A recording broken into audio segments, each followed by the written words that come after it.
Greetings, dear ones. I'm Kryon of Magnetic Service. My partner steps aside yet again. This is the third in the series of 4, where we are sitting in a beautiful place on the planet, above the crystalline node which we have described to you 2 other times. We've given you the information about crystalline, about the fact that it is different than any other gem, any other stone on the planet. The last time we told you what it is that the crystals are saying. We used the term rewriting future history. That there is now a message from crystals, not just a benevolent feeling good. And that this message then corresponds with the shift that you're having. Now, in this particular session, we have before us those who have been part of the crystalline choir.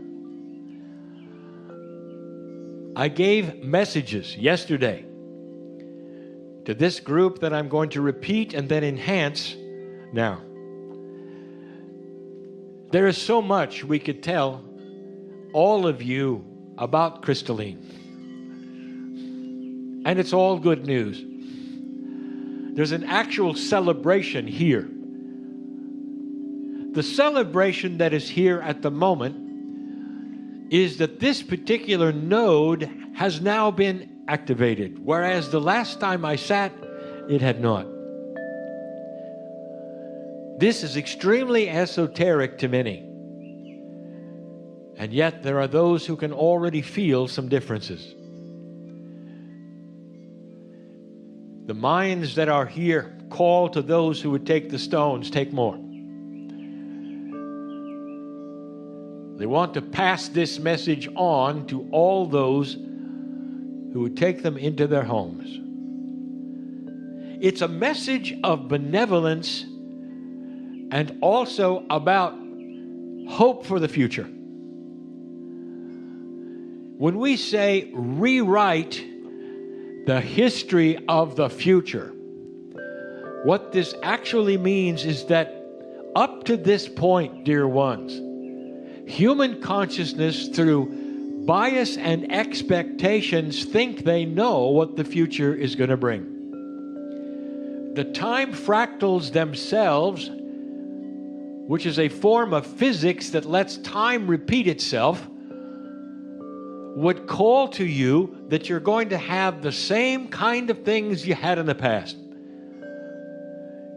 And why not? It's always been that way.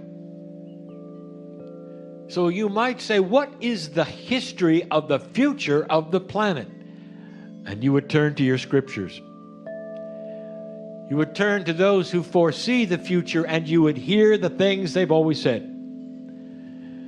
There will be continual wars. There's going to be problems. The humanity hasn't really changed that much. It's just a moment of peace at the moment. The last 70 years was a hiccup. But we will return to those things, and they will then claim that they see it in the future. They also claim that the fractals of time create it. It's almost like you are a victim of time. What the indigenous have told you is completely and totally the reverse. Listen to the ancient wisdom and prophecy. And that was this, that the future of this planet is changeable. But in order to change it, you had to walk through a certain shift, and you have. The indigenous use long count calendars. They look at the stars, the sky. They don't use the fractals of time as the science do. And almost exclusively, the indigenous will tell you, the ancients will tell you, that you have the ability right now to change the entire planet, all of the time fractals, and restart this clock. You sit on a crystalline node, what we call the mother lode, that has absorbed this very information from those who created it, which was the Pleiadians, and infused it with information from their world. And this information is what happens when a planet goes through the shift. You've never been there. You don't know. And so I'm now enhancing the information from the last channel. Crystals remember. They store. And all along they have been ready to give you the most benevolent information you have ever heard about the future of this planet. And that is why for centuries you pull a crystal out of the ground and they emanate benevolence, happiness, and make you feel better. Now suddenly, instead of benevolence and happiness, they're telling a story. And they're saying the future is ripe with change. The planet can move from a planet of survival and war to a planet of harmony and understanding. A slow transition that is already in the works. We say the snowball is rolling down the hill. But there's so much more. The crystalline grid of the planet in review is an esoteric grid. It's not physical. What is here is physical. There is a bridge that is connecting the physical to the esoteric. That bridge was further activated yesterday by the group that sits in front of me and what you have called the crystalline choir. Pineal tones were sung. Pineal tones are ancient tones remembered by the Master Yai, sung in the open air but recognized by the crystalline node. It is almost like turning the key in the lock yet once again that says, all right, humans, you passed the marker, show us you remember who you are. And the tones then sing the remembrance and open and activate the node that you're on. It starts passing the information to this esoteric crystalline grid, which so far on the planet has been on its own. And what this means is that the crystalline grid only remembers what humans do on it. We've told you this. It's why you feel things in certain places where things have happened. But suddenly, with an active crystalline grid, it starts to broadcast things that have never happened. There'll come a day when you walk into these battlefields that you feel things and you'll feel nothing.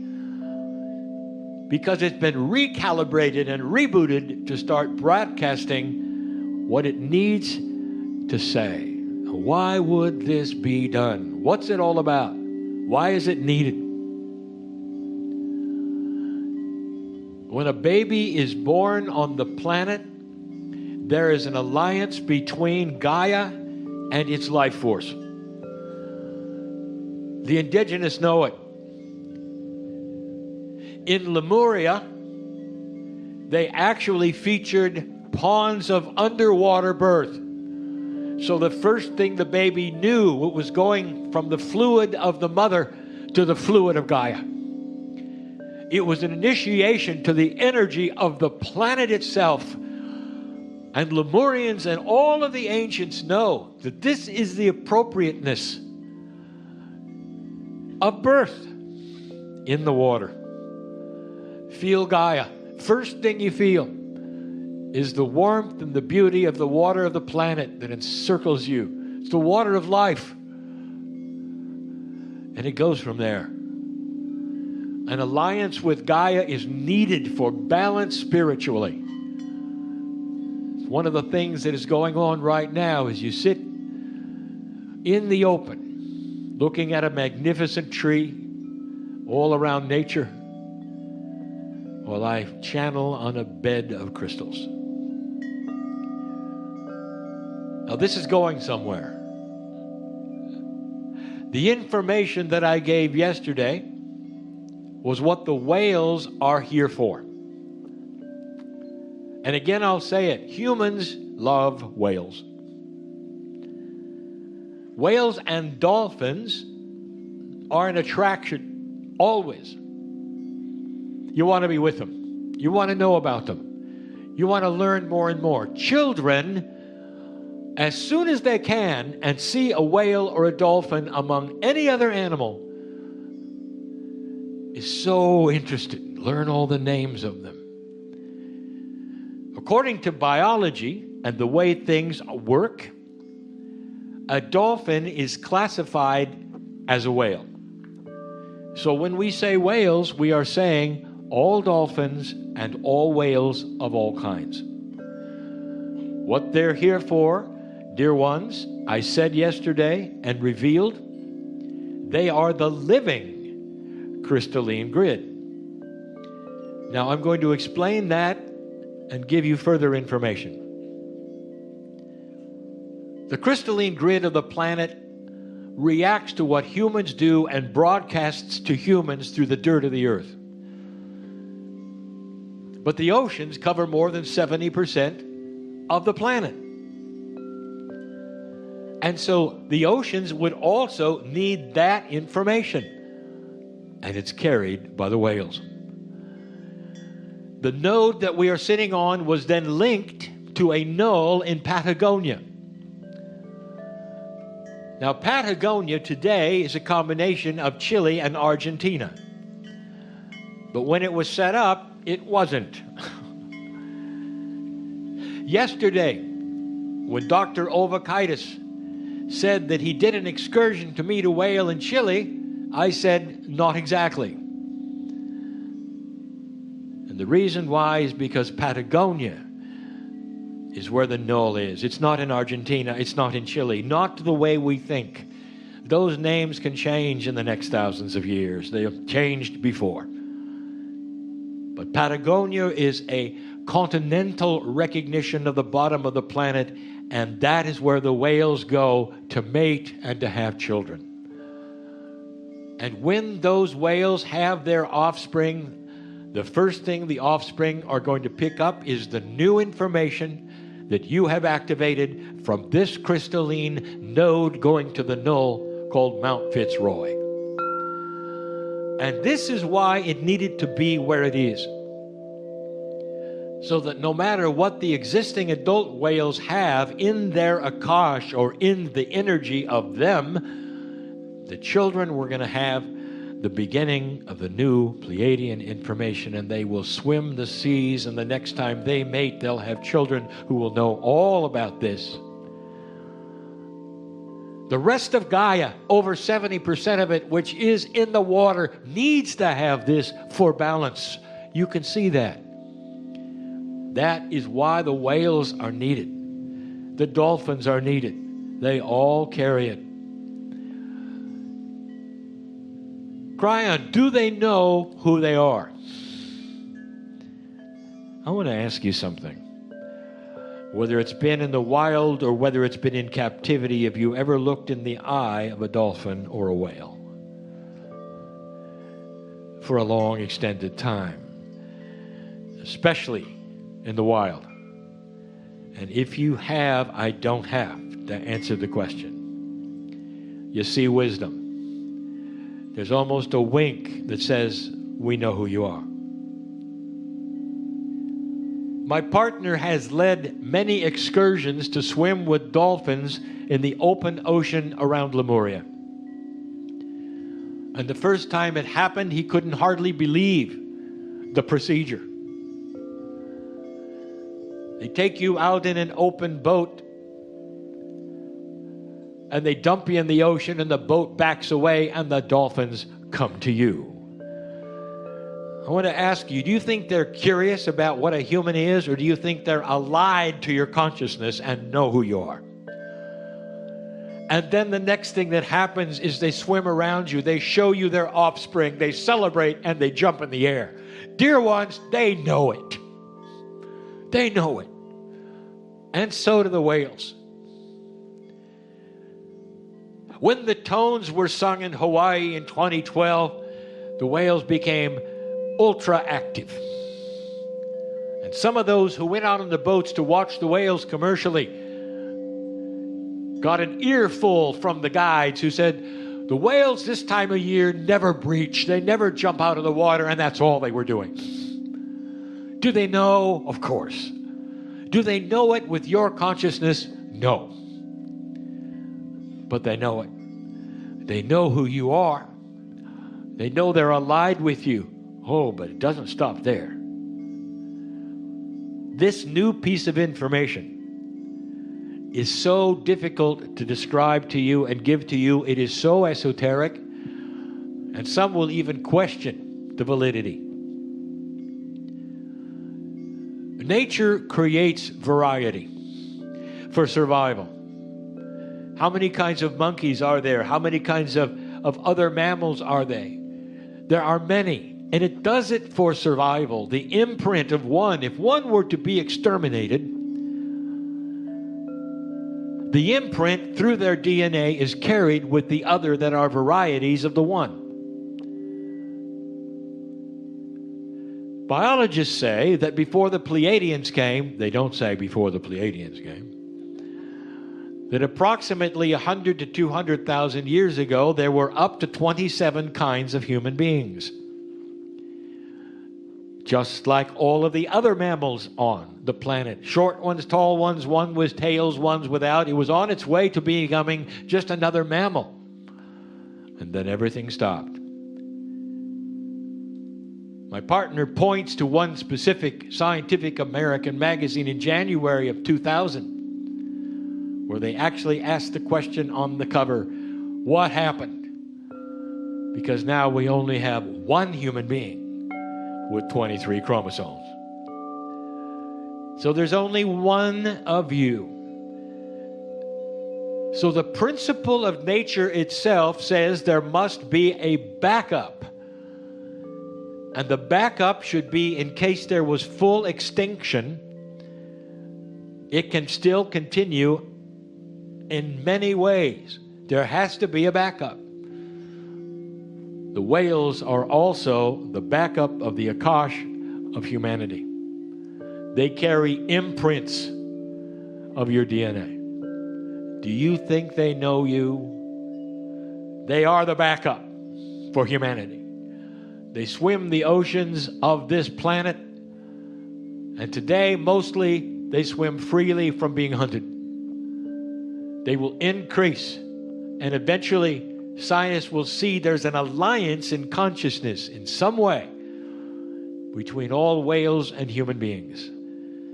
And although the science will never tell you what I'm telling you, you will then connect the dots and say, look at this. It's what Kryon talked about.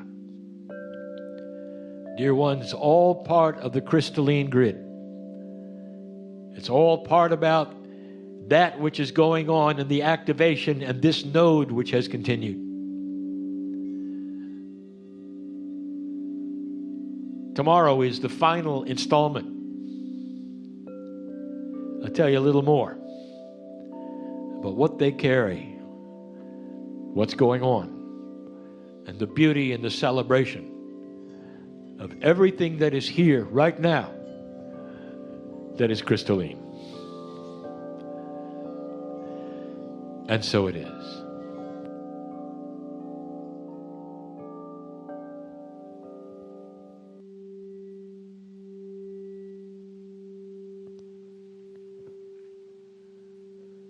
Greetings, dear ones. I'm Kryon of Magnetic Service. My partner steps aside.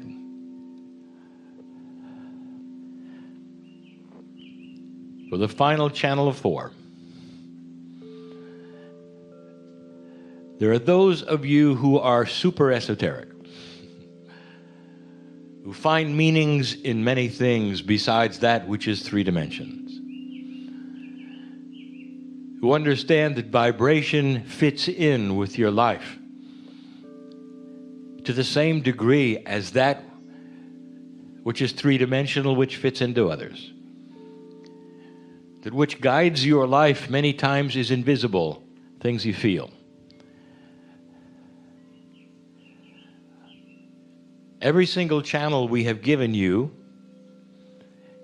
has had other, what I will call, energies and markers to try to identify what it was about. We often turn to the ancient Tibetan numerology. And we say again, there are many numerological systems. We try to go to the simplest and the most original.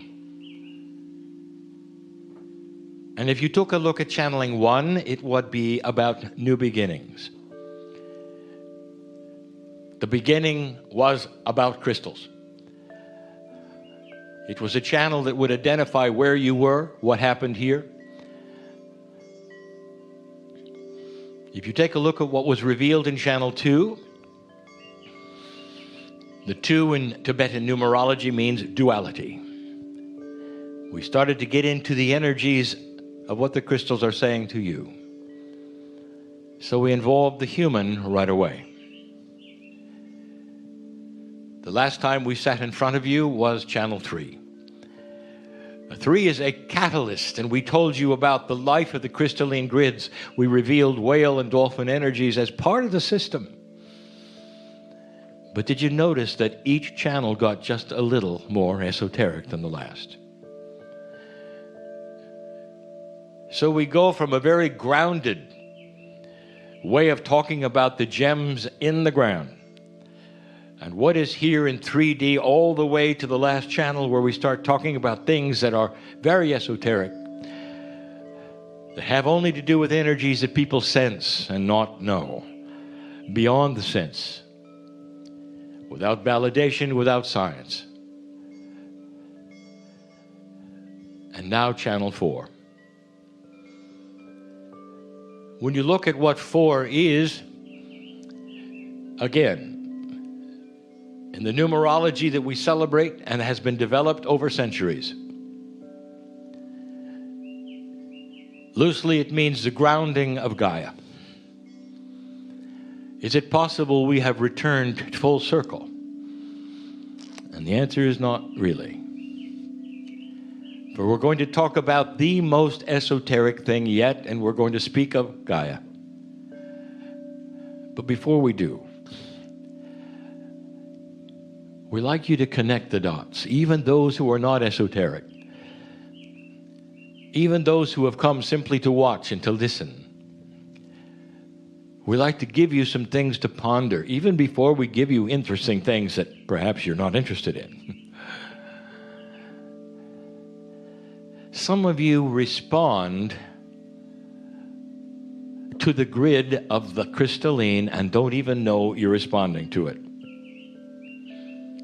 You lump everything into one phrase, God, Spirit, and that is not inaccurate, and yet it breaks down in the system of the planet to being the grid which you sit in. Let me explain this more carefully. Some humans are literally pulled to different places to live. And they won't necessarily live there all the time. They will be placed there for a while to do whatever they came for, literally, what they came for. Sometimes they remain and ground the land. Sometimes they move on to do it somewhere else. These are old souls. But these old souls have all had the same experience. They come to a place, and somehow, some way, it speaks to them and says, here is where you should be. And it happens all over the planet. It doesn't necessarily even mean you should be with your culture. The Akashic family is worldwide, and yet often it's spread around. There are many stories from people in distant lands that may not even speak the language of this one. And they'll come to a place like this and it will ring with truth to them. They'll meet karmic family. And they'll hear something in the very cells of their body that says, here is where you belong. And in order to enhance that, they will have synchronicity, which literally points their direction, and it'll be so easy to be in the right place without complications. And they know the validation is there. And they will find themselves in the perfect place for that moment at that time. And they'll find the peace of being in the right place at the right time. Here's my question, dear linear human being. How does that happen? Is it always the Word of God who is speaking to you in the field that says, here's where you belong? Or is it part, perhaps, of a more elegant system set up by Spirit, the great source that we speak of, the one who put the systems in place? And what is it that spoke to you about living here, or coming here, or remaining here or there, wherever you are? Would you not then start equating that to Gaia? Because you're being asked to relocate. Or maybe in the case of this, it's to locate finally to where you belong. And that comes from the earth, dear ones. You stand someplace and you feel the energies of the planet speaking to you that says, this is it. This is where you belong for now. And if you start connecting the dots and putting this together, you will see something I'm going to tell you now, something that is very esoteric and we've talked about before. This planet knows who you are. Indeed, so does Spirit. If you want to lump it all into one thing and say it's all God, do it. But dear ones, it's more elegant than that. Much more elegant. This planet is designed through the crystalline grid for helping you to know, old soul, where you should be. There's all manner of other helps. Those who have done astrocartography to find out where the energy lines are in the planet, well, you will do the best for the things that you do the best, whether it's compassion or business, or whether it's just being and grounding. It's all planet-based. It's Gaia-based. And dear ones, it's carried on the crystalline grid. I want to tell you something I told you many, many years ago. What I'm about to tell you is nothing that any human ever has to know. There is minutia of the way multidimensional systems work. Some of it's physics. Beautiful. And some of it is not. Some of it is purely esoteric. And it talks about how humanity works with the coming and the going that takes place from this pool, this source where you come and go from, called the central source. You may have 6-7 billion souls on the planet, but you do understand, do you not, that there's a core group who keeps coming back and keeps coming back. But there are always new ones. So you end up with old souls and new ones. And that is why we say to you, the ones who have been here the longest have the most experience. And you are the ones that know. You feel the wisdom of the ages. And so many of you do the linear thing. Well, what am I supposed to do with it? Do I have a book to write? Do I have other things? And we say, what if you're simply supposed to be?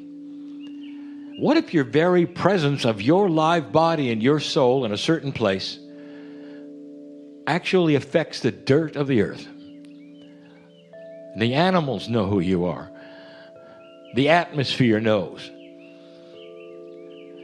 Tell me, when you walk out and the trees talk to you and the divas jiggle with light, they are saying you're in the right place. Greetings. The earth is allied with you, and this is why we want to talk to you about this. Years ago, we told you something. It's not important to know this, but it's the most esoteric thing we can give you in this fourth installment. There's something called the Cave of Creation. It is a multi-dimensional energy in a physical place. It will never be found, ever. It's hidden. Even with the greatest instruments that will ever be discovered or developed, this cave will never be found. It hides. It must be physical. It is crystalline. And we told you that. Long before the nodes and the nulls were ever identified on this planet, we spoke of the Cave of Creation, and we gave you some metaphors, some of which are truly metaphors and some which combine with a physical truth. We said that there was a crystal, a special one, for every single man and woman on the planet. It's a soul crystal. And then we started making statements that no human can truly understand because they're out of the concept of time. And here's the statement we made. And in retrospect, you can discuss this in groups, you can argue about it, but here is the statement. There is a crystal for every soul who will ever be on this planet, ever. And you might say, well, that sounds like predestination. How could you have crystals for every soul, even when they haven't arrived yet? Doesn't that mean you know who's coming? And the answer is, we know who's coming. That is not predestination. That's planning. It's a beautiful system. To think for a moment, that is how we know you, and you are known by the planet. You are part of it. The essence of your very Akashic lifetimes are stored in a crystal in the Cave of Creation. Now listen, this should make sense. There's no such thing as a human soul. The soul is eternal and was here long before this universe. It's not human. The soul is something far greater than that. It happens to belong to humans today, while there are humans here. When you come to this planet, the crystal comes alive and is imbued with your energy. If you've been here before, there's already information in that crystal. It is everything you ever were, every lifetime you've ever lived. It imbues itself with you, and you then continue your journey on this planet, and it remains in the Cave of Creation. When you leave, everything you've done in that lifetime is deposited in the crystal, and you leave. You don't carry human Akash when you're outside of the purview of this planet. You are part of the creative source as a soul, as part of the soup of the universe, of all that is, the field. Hardest thing for humans to understand is that their soul is not singular. And we've given you this over and over. You're part of a soup of creation, of the field itself. When you come back to the planet, the crystal is revisited. And that crystal that has your name of light in it comes alive yet again, and you've returned. But you've returned with all of the information from the Akash that's in that crystal. It remembers who you are, and you come in biologically. And there's a part then of the Akash that is carried in your physicality. We've talked of that in the pineal. We've talked of that. But dear ones, you have to know that the original deposit of coming and going is crystalline. Therefore, listen, connect the dots. Therefore, the earth knows you. And if you want to know the final aspect and purpose of the crystalline grid on this planet, it's to know you. Now I am telling you, connect these dots. When you're pulled into a place, any place on this planet, and you feel it speaking to you, that's because the planet knows you. You are allied with this earth in ways you really, really don't know about. It knows who you are. Because the crystalline grid is allied with the cave of creation. Your very cellular structure is filled with that information that came from the cave. There are many crystals that have yet no soul embodiment, because there are many more to come on this planet. And again we say to you that this particular cave not only knows who is coming and going, but it has the potentials of all of you. That is how important this node is. That's how important the crystalline is. And so as you look upon this, the physical three-dimensional embodiment of a crystal that grows in the ground, you have a giant wink that says, now you understand the full picture. Why crystallines are benevolent, why you like them so much, why they speak to you, why you can't really even take your eyes off some of them. Some of you are in the mind yet today looking around. And so many of you, you didn't just find a stone. You found an energy. And some of the energies literally spoke and said, take me home. And the reason, dear ones, is because Gaia knows you. The most esoteric thing we could tell you, and yet the most common thing that an old soul will feel and know. Now you know the mechanics of it. Now you know the rest of the story. Congratulations for wading through this information, the minutiae of it, the energy of it. There will be those who listen to this who don't believe any of it yet. And there'll come a day when they will want to listen again to find out what they missed when they didn't care.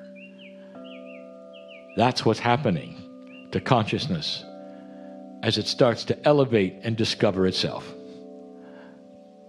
And so it is, before we go, we congratulate the stewards of the land that we sit upon for being in the right place at the right time.